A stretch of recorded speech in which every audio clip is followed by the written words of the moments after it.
Saint Bernard was once travelling on horseback when he came upon a farmer who asked him, "Are you from the monastery?" "Yes, I am," said Saint Bernard. "What do the monks do at the monastery?" the farmer asked. Saint Bernard said, "We work and we pray." "Work is hard," said the farmer. "Prayer is easy." But Saint Bernard said, "I find prayer more difficult than work. It is almost impossible to pray without distraction. In fact, if you can say just one Our Father without a single distraction, I will give you this fine horse." "I can do that," said the man, and then bowed his head and began to pray, "Our Father, who art in heaven."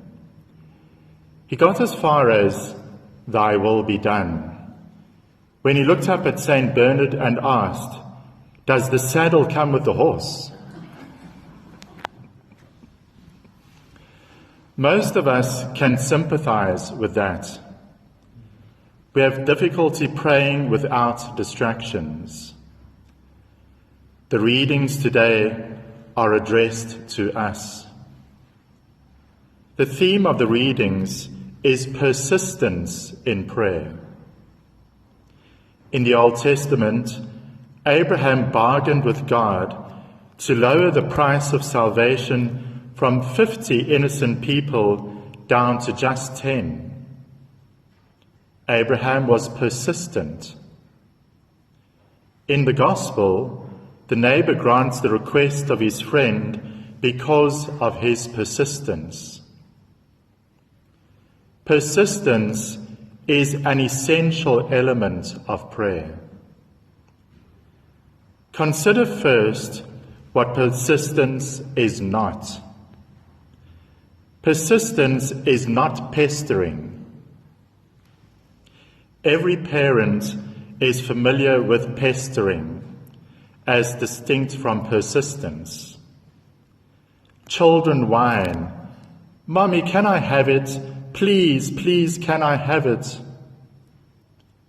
Such is fickle insistence. But when a child is determined, for example, to get a new bicycle, and works odd jobs and saves every little rand here and there to pay for one, that is persistence. There was a man who would often say of his devout wife, who frequented church, "She's over in church pestering God." While that was not true of his wife, it can be true of impatient Christians. Too often, we do not pray with persistence. We pester God with our pettiness. True persistence, by contrast, is a commitment. And commitment is itself a measure of our prayer.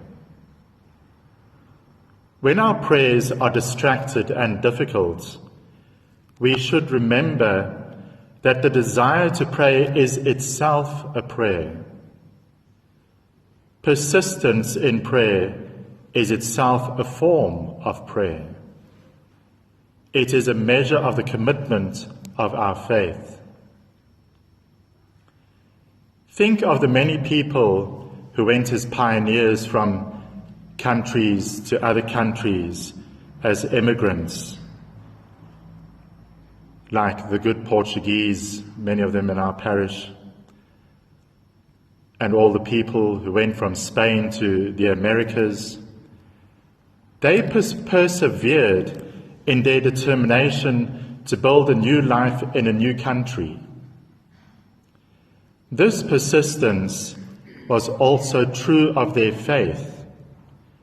Many of the magnificent churches which they built, at great personal sacrifice in a time of hardship, stand today as a testimony to their perseverance. Such achievements were possible only because they were persistent in prayer. Persistence in prayer does not mean that I get what I want. It means that I'm transformed into what I should be. We do not pray to change God. We pray to change ourselves. One fruit of prayer is that we become what we pray for. When I pray for world peace, peace rests within my heart. When I ask for a gift from God, I move to be generous to others. When I pray for healing, compassion guides my actions. When I beg for forgiveness, I become more forgiving of others. Saint Bernard was a mystic who found prayer more difficult than work. We can take comfort in that. His challenge to the unwitting farmer was not to teach that distractions mean failure, but that distractions teach us to be persistent. The reward for such persistence is not a fine horse, complete with the saddle. The reward is the peace of soul and joy of heart that comes only to those who persevere in prayer.